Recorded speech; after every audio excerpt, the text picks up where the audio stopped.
was to reconnect with my inner self using oils, essences and tinctures.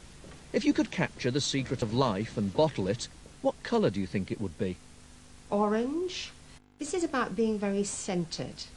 Yellow, we're moving on up to the solar plexus. We've now got a mind. On up to green, the heart, the chest, very helpful for physical heart conditions. Blue, up to the throat, so communication. Indigo, deeper blue, and violet, the colour we most often tend to associate both with spirituality and with healing. They're called balance bottles. They're about balancing, rebalancing the whole of our energy system through colour. There was one, you said pick one as if you had to take it to a desert island, if it's the only one you could have. And I went for the violet on blue. Mm-hmm. This first bottle may or may not be your soul bottle, but I'm going to treat it as if it is. The base half of your bottle is what we call your soul family colour, or your soul group colour, the colour that your group soul has been travelling with since it first decided to play this human incarnational game many millions of years ago. This is a very spiritual bottle altogether. This is a bottle that's called in the Aura Soma set, the guardian angel comes to earth.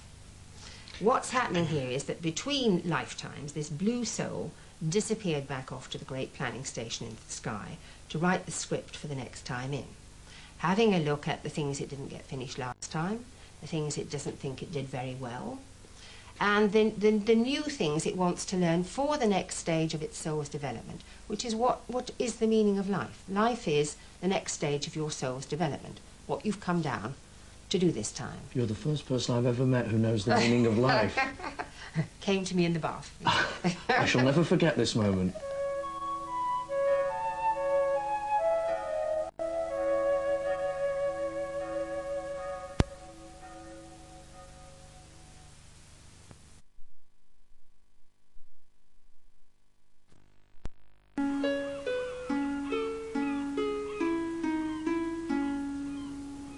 A Tibetan Buddhist monk once had a dream in which he saw an island.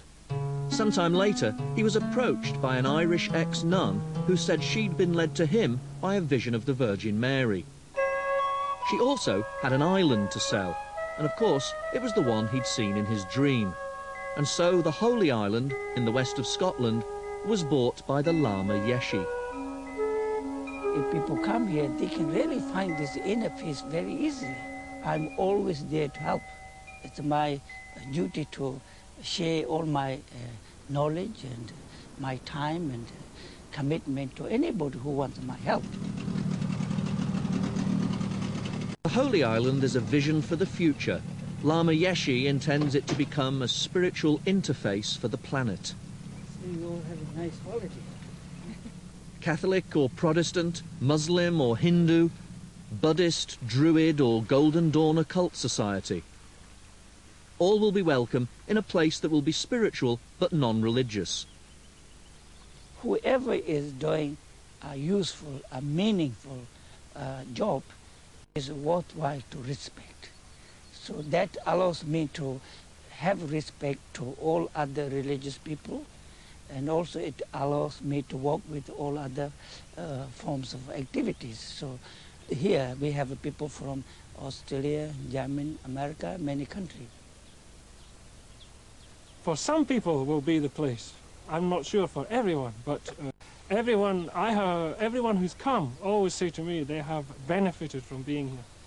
So this, I feel, is what they find. We're not trying to persuade anything. They are coming and discovering for themselves. People here, they come for like 1 week, sometimes 1 month, sometimes a year even, sometimes 2 years. They come here to do volunteer job. So they are expected to do gardening or doing dry stone walling or picking up garbage or planting trees. So there's a lot of work going on this place. And always willing to help to not only mankind but all life form. Because sometimes mankind are very destructive because we think we are the masters of everything. So we say only mankind. So when we say only mankind, then what happens to all the life forms? We lose respect for birds, we lose respect to all forms of life.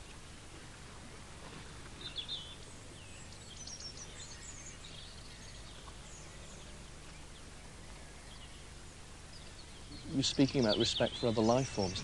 I've met a lot of people in the last couple of weeks who talk about the Earth being alive. Do you believe that the Earth, the actual planet, the ground we're on, is alive? I think we don't see that way, but we see that Earth is like a physical body form for me. If the ecology is not good, physically we will be getting sick, mentally we will be emotionally not right. So we can't actually spiritually progress.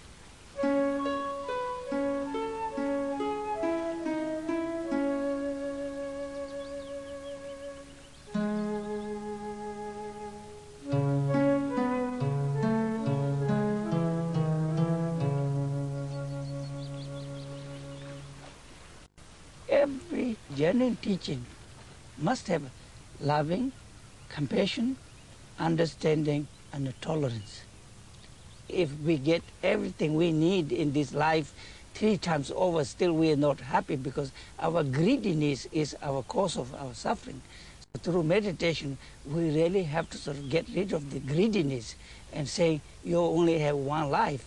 You need basic things, so we should be more willing to share what we have, and we should be more willing to take time off and enjoy our life.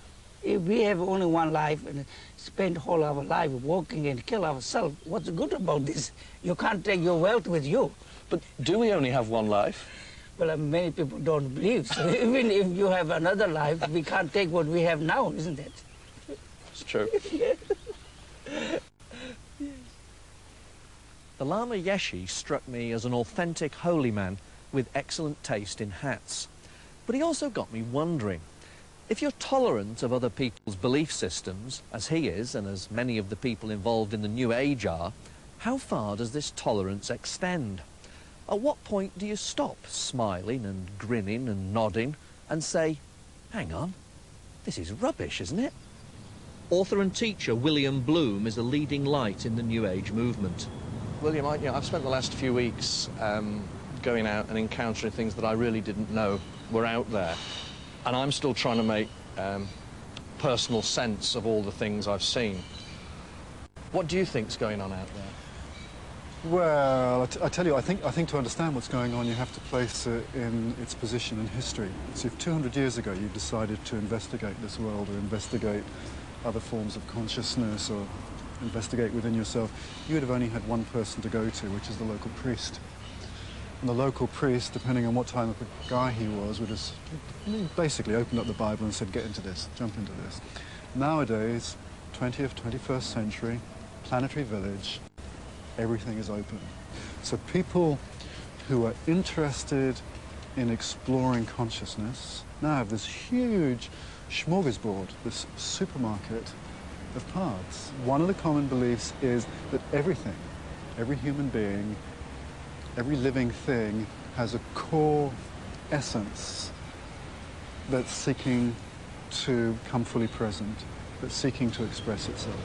But is that not a very self-centred approach? It would be. I use the term self-centred pejoratively. Absolutely. It can lead to the most terrible narcissism.